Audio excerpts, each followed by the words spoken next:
I should say, first of all, that torture, in the narrow sense of the definition of the UN Convention Against Torture, is happening in most countries of the world.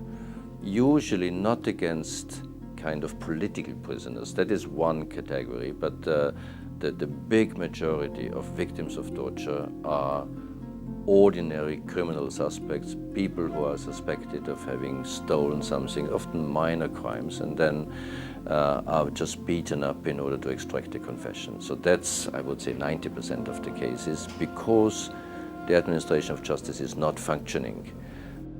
Well, as part of the role, national human rights institutions can make suggestions to reform the administration of places of detention.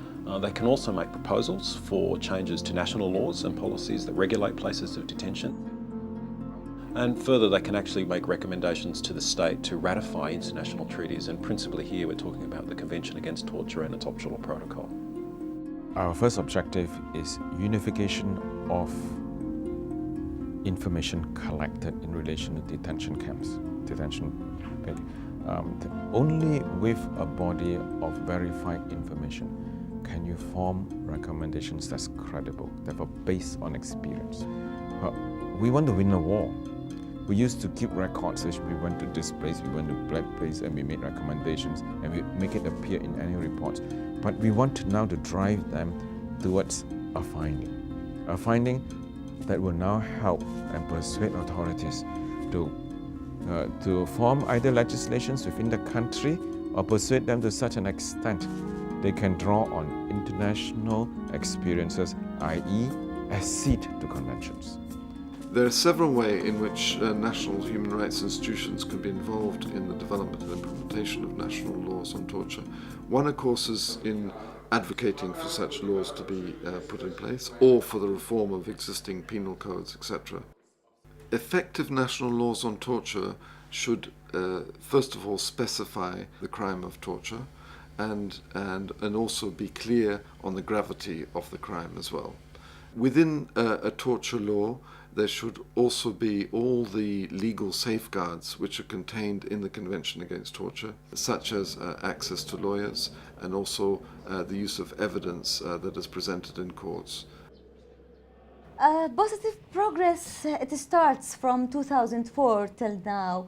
Actually, as I told you, we start with the scheduled visits, and later on we have our on-spot visits. Also, PSD, they start to build up a new presence, and it's in accordance with the international standards. And when it comes to reform and rehabilitation programs, they start to implement some programs. They start to implement some recreation, let's say, projects inside the prisons.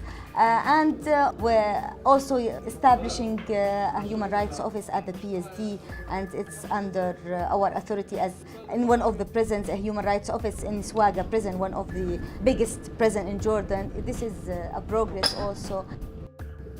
Well, our purpose is to ensure that there is compliance with the obligations under international instruments, and to move the department gradually towards a better provision of service and facilities for people in immigration detention. That's what we're looking to achieve.